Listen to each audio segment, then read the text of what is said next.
chers compatriotes, Bana Fekodi, Titi Jolie, ici à Kinshasa, capitale de la République démocratique du Congo. Na émission Nabiso Yalelo Fekodi, on va parler thème Nizali, victoire à Sénégal contre RDC. On s'était décidé de remettre Ramasolo à Sénégal dans nos têtes, tant qu'ils n'ont pas été dans le Soudan du Sud. Mais pourquoi tu as le Bélango? Parce que tout le monde dit victoire à Sénégal, les médias français, comme ça, on dirait ils allaient demi-finale, la base pour être finale Nabiso. Et pourtant, nous sommes concentrés dans l'objectif Nabiso Zali. Token de Coupe d'Afrique aux Coupe d'Afrique de Maroc, nous avons la Coupe du Monde. Alors, nous même sur la distraction, nous avons Biso ce que tant que fait qu'on dit, nous avons besoin, tu vas réveiller tout, on va parler Yango, bien que gagné qui Angleterre pour le Bélango, tu remettes la l'Isolo Italie Afro-Basket. Dit sa présélection, il y a des joueurs. Et Bimaki, Tokobet Alisolo à l'Inafoot, championnat national Nabiso, élection à niveau Afekofa, Tokobet Alisolo, contrat Imbro. Merci Nabana Touya Fekodi, Ban Angola, je vous confirme, je ne sais pas, ambassade Nabino Baligny, Logoni na Fekodi. Pour Abimiselanga, visa bandana contre ceux qui passeport. N'a habité. Et je me suis renseigné. Et ça n'a pas de complications pour même dossier. J'ai compris pourquoi les Congolais sont en Angola. Parce que y a une voie normale. Vous comprenez? Il y a une voie normale. Les documents sont sengi. Les formulaires sont sali. Mais pour nous répondre, il y a un visa. Oh, il y a un visa. Ce qui est un visa, c'est un refus. Il y a un visa. Bon, espérons que cette fois-ci, appel à trop sur Nazui. Les Japonais ont retiré le passeport, on a un visa pour faire comme en Angola, pour visiter le site sportif na bango. Côté Kuna, merci na Batutu Bolinga Fekodi, mes sincères condoléances na Galvin Galvino, Wazana Kinshasa Kofili Yaya na ye, la petite moto une loge coupant dans ma como depuis des États-Unis d'Amérique. Banato Fekodi, je suis là, Titi Jolie, te mettre les solos d'Engezalaka. Avant tout, Nena ça la mise au point. Mise au point. Lobby, na niveau ya Ropon Willery, Parlement IDPS Moïse à la Rawana. Déjà, le transport, nini, ngapi na obete nga saba sama kolba sa mettre nga na ko place mon avanda, avant to moi idéologie pas Moïse là ina saba nzete. Ba telemisi ngai. Oh, moni, oh. Fekodi, Parlement debout, bon. O besoin de bana mboka bola na ngai. Il y a une différence entre Fekodi et le Parlement debout. Nous, les Fekodistes, nous ne sommes pas les parlementaires debout. Tout ça, bangoté. Na Fekodi, débat et Zalaka, il y a Kufungwa. Il y a tolérance, il y a opinion baninga. Na Fekodi, il y a la démocratie. Et la Fekodi est composée na batunyo, surtout balingaka, sport congolais en général. Comme on a un chef de l'État, à la Fekodi, tu as des soldats, tu as des civils, tu as des politiciens, tu as des mamans maraîchères, tu as des sport, tu as des Fekodi. Et na Fekodi, ce que l'on comme le kuta, tu as un formol.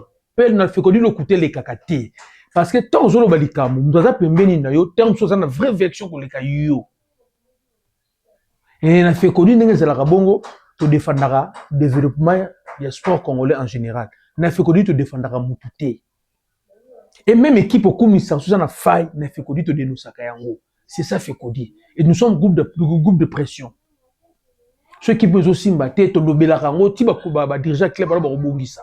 Et la fédération ba robongisa. Tandis que Parlement debout, débat de la race cynique. Parlement debout, sauf que le Parlement debout, et tout ça on a deux parlements debout dans Congo. Tout ça on a Parlement debout il y a IDPS. Na Parlement debout il y a Palou. Les autres partis politiques bah ça na Parlement débouté. Ceux qui n'ont pas vérifié. Parlement debout, auparavant, il y a IDPS. Bato va kendara ko commenter, bakambo politique, elle peut pas tienne. Na tendance, il n'y a pas tienne Tshisekedi do Mulumba. Puis le Parlement debout, attends, moutaya, kosi likam. Ceux qui ont un avantage, IDPS pour obéir leur maboko. Ceux qui ont un Parlement debout, il y a Palou. À kosi likam, les gens na Tchango, le quartier, un na Kingasen, à kosi likam pour avantage, il y a Palou, obéir leur maboko. Mais biso ce qu'on fait Kodi, Ezraka, il y a tendance à citer, surtout beaucoup de Fekodi, pour na, comme cette équipe na yo, mais il faut la vérité. Ce qu'on considère le belio, comme cette équipe nationale, donc comme ça va individualité. na FECODI bo sang ça ba FECODI c'était là parlementaire de bouté to andenge mon côté on comprend biso ba na FECODI to landaka batu na simate ba parlementaire de ba landaka ba député na sima ba landaka ba ministre na ba sénateur na sima biso ba FECODI to landaka kaka ba équipe na biso na équipe nationale na biso pourtant to tira trouble de la fédération na ba fédération et le baté que non o athlète ya fédération boy o athlète ya fédération boté surtout plutôt que na feko fa to que na biso nyo surtout bata mazembe lu popo imana vite mazembe to yindi saka so ça que non la fédération ya lite zo simba te tant to silikaka tendance tout to silikaka mais na niveau parlement debout dans so ba sali IDPS info ba combattre IDPS ni ba silikaka au mona o ya palu ba otala so ki ba sali palu ko ba combattre ya palu ni ba silikaka biso za la bongo donc il y a une différence entre FECODI et Parlement debout.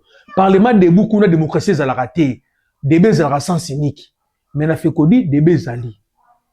Et merci pour notre côté qu'on a toujours banana dossier stade de martyrs. Stade de martyrs comme ça, on le comme stade de martyrs bakangiyo. On le comme stade de martyrs bakangiyo. On le réalité sur stade de martyrs bakangiyo. Vieux Nabiso Willy Kande, na master na ngai directeur info na RTNC, mon collègue qui a classe aussi ça n'est ifasik. Marcelin, mon anteba, directeur info, m'a interpellé parce que Willy Kande, dans le premier match à Madagascar, mais le plus que cela, moi, mise au point, et comme l'Italie, propriété dans le stade des martyrs. Quand il y a une image de juste là qui s'accorde. Mais comme les RTNC, ils ont été interpellés, Willy Kande, inspecteur FIFA. Quand qui est, là, qui ne garde à vie, côté Kuna, il s'est évolué, on doit quand même dire la vérité. Le stade des martyrs, ils ont un parti politique. Le stade des martyrs, ils ont un moutouté. Le stade des martyrs, ils ont un congolais surtout. Ce qui est baby, surtout, et tout le baby. Ce qui est bongi, tout le bongi. Serge Konde, tout ça, d'accord, net, mais à Tchaba quitte le stade des martyrs, tout ce planète, tout ce planète. Les lots d'idées, vous dites, voyez. C'est qu'on dit tout le monde, bon, changer ma pelouse, bon, on la pelouse, voilà. Bon, tu l'as mis hybride, aux assurés, la biso. C'est tout le monde qui a dit, vous dites, tu l'as mis sur la pelouse hybride. Tolinga Gardeni, Kambaye, Azong, le stade des martyrs, Azong, ministre sport. Mais tu dis nous ça qui non à quand stade de match ceux qui des hommes qu'on a fait longo boy to mone lo rasala na quantité ba caméra tu l'as vu tout le monde qui ça la raté to lo bakango stade de match c'est un bien commun ça à mon côté ce qui m'a bezali maman na biso a fait kodia ba benga kanga a déplorer la saleté tout autour le stade de match ba déplorer ce qui que ça m'a bé faut que ça m'a bé to tout na ki bino boy ça biso avant bon ba do kangisa biso stade de martyrs, yemoko a généré combien comme recette par mois? Et l'entretien stade de martyrs, c'est combien? Qu'on se dise quand même la vérité. Vous ne voulez pas la vérité stade de martyrs. Bon, vous aurez un contrat pour signer un panneau publicitaire, tu éviter. Loko, louer ça, tu éviter. Tout ça, bon, vous aurez éviter. Mais pour nous construire l'entretien stade de martyrs, il faut que le gouvernement central a bien sambo. So, bon, vous aurez, vous savez, nini. Tokoloba. Ce qui vous kanga. Vous kanga biso nyon soto. Peut-être autant se poser makala. Mais boye ba chef de l'état za fécodiste. Et stade de martyr wana nemo Félix il se pas kota kawana. To rotik la bino stade de martyr wana te. Bafwa. Bachala. Pas possible. Stade de martyr salité. Toloba te. So vous avez une différence entre les fécodistes et les parlementaires debout. Le parlement debout ba kangisa na rabango kuna. Nous les fécodistes on va la vérité. Le côté kuna match amical international entre Sénégal et Angleterre. Babeti l'Angleterre, Sénégal a gagné Angleterre 3-1. Et après match wana tout le monde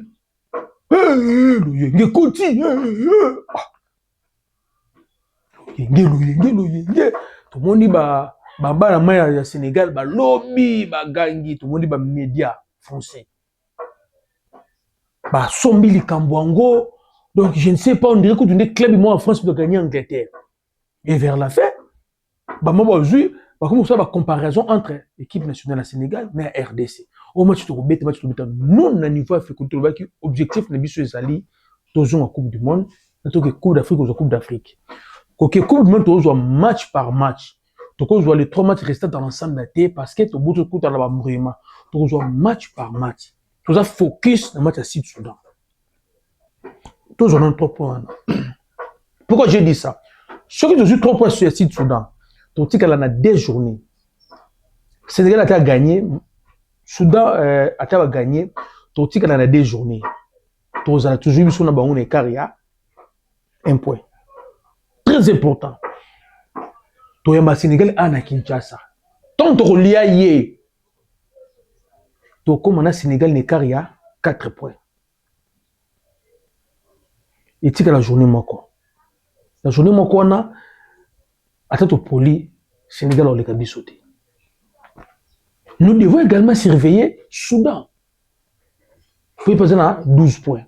Mais non, on veut nous faire croire que finir les alliés RDC na Sénégal. Non, chers Congolais, Tobi mana distraction ba média ba français.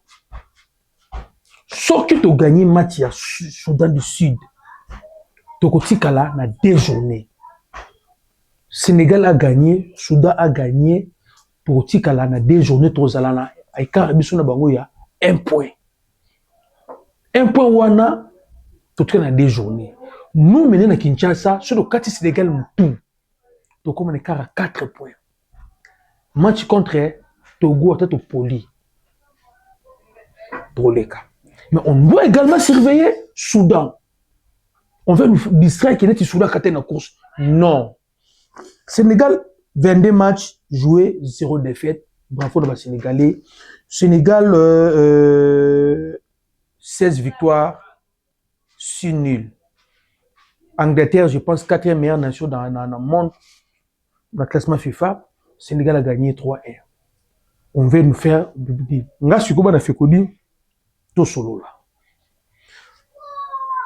match que nous, Sénégal a battu en Angleterre. Vous avez la match. Vous avez bien. Ce genre de match en Afrique qui bat en Mahati. Naza jalouté. Parce qu'après match, vous avez le loco. Boka elle a dit Diouf na Koulibaly. Bolanda bango bongo to zonga lisusu. This is for Canada. This is for Canada. Canada, Senegal. This is for you, man. Okay? You understand? Come on!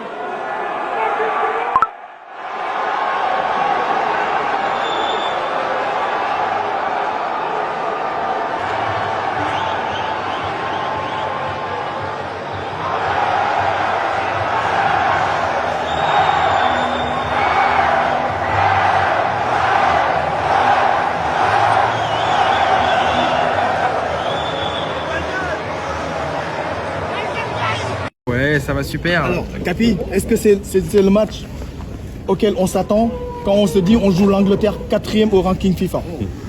Non, c'était un match, on savait que ça allait être un match difficile contre une belle équipe de l'Angleterre qui était sur 3 matchs sans défaite. On savait que ça allait être difficile, on savait qu'il fallait avoir de la mentalité. Après ce but qu'on a pris, je pense qu'on a montré que le Sénégal avait beaucoup de mentalité. On a montré du beau jeu, on a essayé de montrer notre identité et c'est ça, c'est pour ça que je suis fier des joueurs ce soir parce qu'on a montré un grand Sénégal et c'est de bonne augure pour le futur. Et au niveau de la confiance justement, c'est important. Quel a été votre rôle aussi pour transmettre face à l'Angleterre? Vous connaissez bien l'Angleterre, vous connaissez Thomas Tuchel. Quel a été votre rôle justement pour peut-être rassurer ceux qui commencent en sélection, ceux qui ont peu de sélection face à ce genre de grandes équipes? Mon rôle il est comme celui d'Edouard Mendy, comme celui d'Igana Gueye. Vous savez, c'est des joueurs d'expérience avec qui les gens demandent beaucoup de conseils. Aujourd'hui, il y a beaucoup de joueurs qui nous ont demandé des conseils. Mais après, le talent est là aussi. Le talent est là, on joue dans les meilleurs clubs d'Europe aussi. Il y a beaucoup de joueurs qui jouent en Première Ligue, beaucoup de joueurs qui jouent en Ligue 1, en Serie A. Donc après, quand tu as des joueurs talentueux comme ça, tu as juste à mettre ton plan. Et le plan du coach a été très bon aujourd'hui. Je pense que le staff technique a bien préparé le match. Je pense que sur ces 10 jours, je pense qu'on a montré qu'on était une grande équipe. Il faut continuer comme ça. Maintenant, il y a des échéances très très importantes au mois de septembre. Il ne faut pas se galvaniser, il faut prendre la confiance, mais il faut continuer à travailler.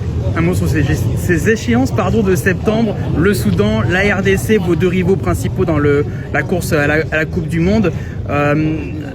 Quand vous allez préparer ça, vous avez décidé de préparer face à des équipes européennes. La RDC, elle, a décidé de jouer face à l'équipe africaine. Donc voilà, on voit 2 façons différentes de se préparer. Vous, que vous attendez? Non, c'était bien pour nous aussi de venir affronter une équipe comme ça, comme l'Angleterre et comme l'Irlande. C'est bien pour nous parce que ça faisait longtemps qu'on n'avait pas joué contre une équipe européenne. On voulait montrer qu'au niveau international, on avait le niveau. Maintenant, il faut continuer à travailler. On sait que la préparation, ça fait partie de ces matchs-là. Et ces matchs-là, c'était pour engranger de la confiance. Je pense qu'on a engrangé beaucoup de confiance. Et voilà, on va arriver en septembre avec beaucoup de confiance, mais surtout avec l'envie de gagner les matchs et l'envie de montrer que le Sénégal a sa place à la Coupe du Monde. Ça marche. Bah, merci à vous aussi. Merci. Merci à vous. Bomoni, El Diouf, après match wana, il n'a pas tagué ni le RDC ni l'Afrique. Mais Karagé est un ancien joueur anglais. Parce que le joueur anglais là, avec qui Coupe d'Afrique, ils ont un niveau T. Et elle a dit Diouf, à Bombaki Malobati, à Loba n'a vérité. Bah, Ligue des Nations, nous bébé Tarawana. Ils ont un niveau T. Pour preuve, vous avez un niveau Nango. Vous avez un niveau Nango. Elle a dit Diouf, il y a tant que tu es en Angleterre, on était de grands champions. Mais ensuite, tu es en Coupe d'Afrique. Il y avait des joueurs évolués en Afrique qui nous donnaient des pions sur le terrain. Abou Treika, Égypte, Abou Treika, 3 fois champion d'Afrique d'affilée. El Hilal, El Meriek, joueur Zamalek, 3 fois champion d'Afrique d'affilée. Mais elle a dit Diouf bazobeta Samuel to bazobeta ya Didier to bazobeta non d'après bazobeta non bazobeta ozu Fodé Massari bazobeta papi de bazobeta maman na ba jogo na niveau ba Liban na mboka il meta continent mais ye awa Sénégal Égypte angumba bango 6 ans. Ça prouve que d'être beta ba les boy en Afrique d'être non en Afrique ils ont un niveau. Quand le Sénégal a gagné, Namoni, elle a dit Diouf, à s'attaquer à l'ancien joueur anglais.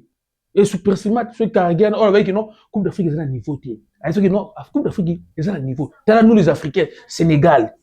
Même pas du champion d'Afrique, mais tu as bien connu Bino. Surtout qu'est-ce qu'on a principe à jouer, qui peut être équipe à demi-finale de la Coupe d'Afrique. Soit jusqu'au Angleterre en haut. Et après, mon interview, il y a Koulibaly. Koulibaly, à l'obéti, à l'obé, à Mouna Koloba. Tout n'est par rapport à match na continuité à tournoi entre RDC, Soudan, pour la Coupe du Monde. Parce qu'eux-mêmes, ils sont très conscients que le football africain a ses propres réalités. Et les réalités du football africain n'ont rien à voir avec le football européen. Nous sommes d'accord dans le match Angleterre, na Sénégal, bravo na Sénégal, parce que le Sénégal, ça les victoires, na victoire Afrique sur le football européen.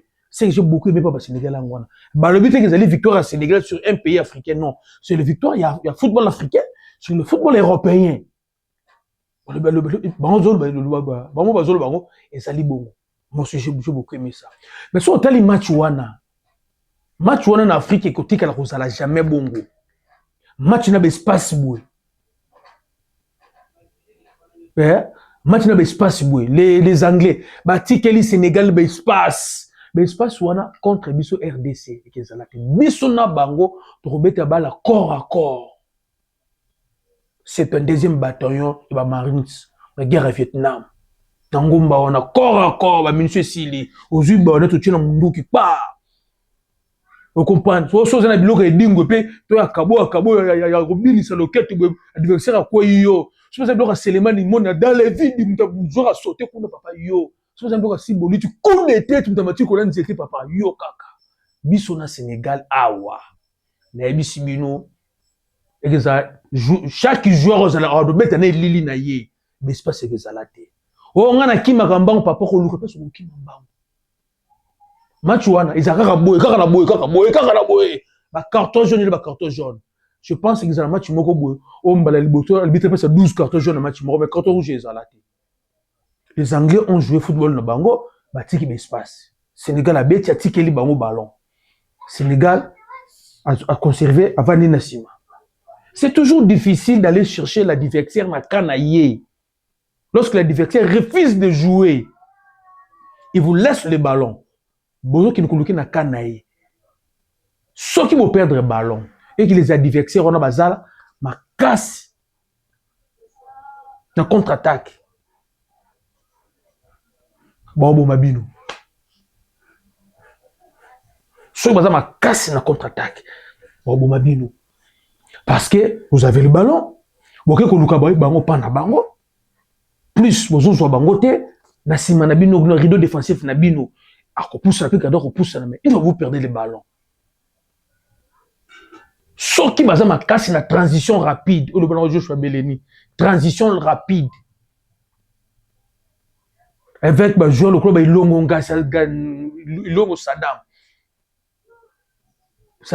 abita imana ba longo western to ba matumona ya azola room ba passe misika to ba biloko peto ba mbuku ba sali ba équerre passe entre ya mulai entre deux défenseurs ali bakambu suna vitesse wana na biso ba kuboma bino do ba Sénégal ba sali lo bien les anglais ont eu le ballon ils ont eu possession ba beti mais une fois ba Sénégalais ba jouer ballon transition rapide et ba travail qui finit sur na bango et la défense rideau défensif Angleterre et comment qui a affaibli. C'était ça. Alors Sénégal contre RDC papa et qu'ils a la bonne côté. Ce qui bon ba robo ya kobeta biso pe to kobo ya kobeta. Obli za na MMA so zonga sima buba ba peso avertissement deuxième troisième ba li au point. To kobeta bongo. Bango ba ko na rythme na bango biso na rythme na biso. Biso to kobeta rythme ba sénégalité. Biso to na rythme sur le to kobeta match on. On va jouer à domicile, oui, le plus important pour nous. Notre point fort, nous encaissons difficilement. C'est ça le point fort de l'équipe nationale de la Bisso. Toi qui sera difficilement. Le match Sénégal à Bettina, Angleterre. Et Koko Kanate, na match Sénégal à Betty, à Betana RDC en septembre. Raison pour laquelle Koulibaly a le bien en septembre. Parce qu'en septembre, c'est saison moussous. Vous le savez. Betty match autour c'est la saison haut, non? Mais en septembre, ils ont une saison moussous. Est-ce que les joueurs ont la même forme? C'est ça. Raison pour laquelle on a interviewé Koulibaly à se réserver parce que et qu'ils ont la saison où on a débuté peut-être bah début de saison nous allons peut-être même sur na club ça va conflit. Il y a eu beaucoup de réalités. Et l'atmosphère tout autour de l'équipe nationale et qu'ils ont ndengeni. Ba na fait kodi bangate. Ah votre que c'est la RN Sénégal na retia Sénégal. Est-ce que vous savez qu'il va gagner Brésil? Oui, mais vous gagner Brésil. Donc, tu ne pas na bango. Tu sais combien? Un but partout. Et maintenant, Angleterre a gagné. Bravo! Mais c'est là. N'a pas d'impact psychologique na RDC. Rien. Méfiez-vous des informations au bas français pour sa bisou.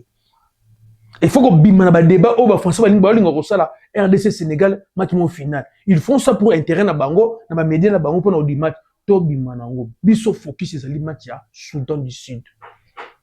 Et le match à Soudan du Sud ba na fait que il faut to gagner ngo. Peu importe manière au gagner ngo, ce que pour tu to bango 3 billes ou 4 billes et Zali, il faut que tu bango ba billes parce que toujours bêta éliminatoire au système à championnat vers la fin il y aura des conditions, bah critères qui bima. Est-ce qu'il y a la confrontation directe? To goal à virage. Jusqu'à là, nous avons classement, nous avons goal à virage.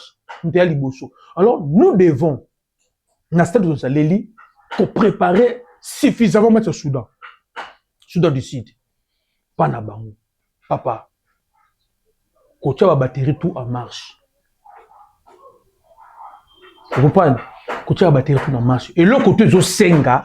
Pour tout gagner le Soudan du Sud, il faut tout ça là yango. Et l'autre, je dis bien, et l'autre tout, sauf l'autre côté.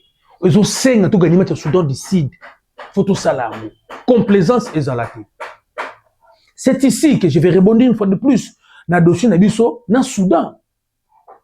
Pour nos joueurs na bango na kamato pour na biso na. Il faut que la FECOFA nous dise, il faut que nous dise quand même la vérité. Où en sommes-nous avec le dossier? Après cette version nous on a vérifié dans le Kouta. On a vérifié que non, dossier dans la tasse. Fait qu'on fait avec nous aussi. Où en sommes-nous avec les dossiers? Dossier Tanzanie, na Guinée. Bon, qui n'a pas convoqué, bon, parce que ça m'a fait un règlement là-bas. Tanzanie, na Guinée. Bon, ok. C'est bon pour le moment, comme oui. Bon, ok, mais ce qu'il y a bien chose qu'on a Soudan, donc il a combatté à l'autre côté. Surtout, nous sommes dans les bords. Papa, vous êtes dans les bords dans quel côté? Parce que si aujourd'hui, et que nous sommes réellement dans les bords, et qu'on nous donne nos 3 points là, Soudan, à Kokitana 9 points, Bissouto Romatana 16 points. Dans 16 points, c'est dans 12 points. Dans un écart, il y a 4. Si tu es contre Soudan et que tu gagnes Soudan, tu comment écart il comme à 7 points. Il a gagné là, il y a 4. Tu as 2 journées, écart à 4 points, 2 journées. Nous, il suffit kaka. Tout ça dans Sénégal, nil. Écart là, il y a 4 points. Nasuka, nous sommes poli. Il a gagné. Tokei. Donc, Bana fait Kodi. Tout ça, c'est la Coupe du Monde. Tu négliges tout le monde. Les 3 points, il y a Soudan. Je pense, et que possible, surtout bien, tu as fait. Toi qui ça marche, tu as fait Koufa. Ista Mouchetou, Yese Moura, au point. Bana IBTP. Vous avez informé. Il faut que nous soyons sitting dans la FECO. Vrai Zamboka, to pour la PMB, to que Tumbara va pinir le bousseau à FECOFA. FECOFA, il faut voir ça, bien, c'est la vérité dans le dossier Wana. C'est là le calcul. Si on nous donne les 3 points là, il y a Soudan. Il y a Soudan. Si on nous donne ça, tu comme Abisso Lelo, tu as 16 points. Soudan a 9 points. Sénégal a 12 points. Tu as un écart à 4 points. Si tu gagnes, tu peux contre le Soudan d'ici, tu as gagné. Sénégal peut gagner. Tu as la carte en écart, il y a 4 points. 4 points, wana, tu as 2 matchs. Biso 2, Sénégal peut 2 matchs. Mais l'écart, il y a 4 points. Sauf que tu gagnes car Sénégal a. Ok. To, si tu sali, nil na Sénégal a. Ok. Est-ce qu'on comprend la probabilité de nous? Si on nous donne les 3 points à Soudan du Sidi, Soudan a 12 points. Alors, tu sais qu'il a 9 points. Sénégal a 12, 12, 15, 16. Tu as gagné Soudan du 6, 19. Sénégal a gagné 18. Donc, on a 15. Tu as 4 points. Tu as 4 points au Sénégal, 2 journées. Dans 2 journées, je donne au Sénégal, je demande qu'on a Togo. On a 2 journées. Sénégal, Bissou photo pour la 2 fois, Sénégal a gagné 2 fois. Pour les Kabiso. Or, si on a 2 journées, on est au Tikel Nango. On est 4 peut-être les 2 journées. Surtout ça, les Nil na Sénégal, Awa, de Kinshasa. Et tu as des journées, Moko. Et 4 points, automatiquement, tu as la Coupe du Monde. Et en gros, tu as fait Kofa, Bob Sabiso vérité. Bob Sabiso vérité. Tu comment Wap in a dossier Wana. Bobombe la bisoté. Tous les coups sont permis. Tout chemin mène à Rome. Papa, tout chemin mène à Rome. À tel point, un bureau mène à Rome. Tout ça besoin d'Anguana. Donc, contre le Sénégal, exploit Salinaire ou gagner Angleterre, papa, était à l'Ibisoté. Kakipa Kokolo. Les autres banques s'appellent Bisoté. Tous les fécondistes, même moral. Focus, match d'exception Soudan du Sud. Tout ça, hasardé. Match à Soudan du Sud, les alliés portent. Eux qui étaient là, qui non. Et puis, c'est le visa Coupe du Monde. Côté Kuna, le Sénégal, qui toque vraiment, ni Norban Ezate. Vous comprenez? Merci et félicitations aux Sénégalais, la victoire de Bino contre Angleterre. Il fallait qu'il coma parce que les Européens peuvent aller ici. Les Européens pour la bango les bêtes manquent en Europe. On se tali équipe de la Coupe du Monde et belé en Asie. Les Européens pendant plusieurs années, bah quand c'est même latino, Amérique latine qui non, bah les en Europe. Mais l'autre mot comprend au monde équipe locale Équateur. Et gagner non pas Angleterre. Bah Bolivie. Tant que dans la Coupe d'Europe, la Coupe du Monde, l'équipe Amérique latine, tel balle va bêta. Donc, le football est là partout. On dit que non, les meilleurs joueurs, il y a Brésil, toi, Argentine. Pendant tout ce temps, ils ont, ceux qui sont les meilleurs joueurs du monde, il y a Argentine, Argentine, Brésil, en Europe. Mais on comprend que nos joueurs en gros, ça a formé dans l'Argentine, formé dans le Brésil. À tel jour, en Europe, on comprend que non, dans le football argentin, football brésilien, donc chaque continent, chaque nation, a un football, il y a Betisaka, Bananaï. Alors les Français, l'anglais, vous avez tout les Français, parce que ceux qui l'équipe nationale, il y a Angleterre, les 11 de départ, on va mettre en Angleterre. France, c'est la sélection mondiale. Vous comprenez?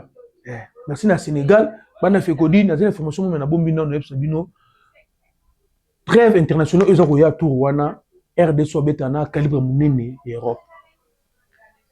Tous une équipe moko ya munene Europe to betana bango. Mais tout le bana noté parce que ba contact ils en ont c'est mais ça évolue bien.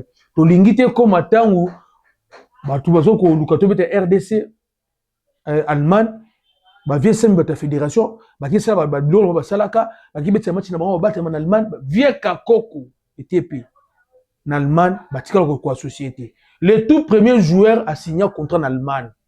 Le tout premier joueur et les rares parmi les rares noirs africains à Betabal en Allemagne, c'est Kakoko et TP. En 1977, 76 ou 77, a signera déjà dans Stuttgart.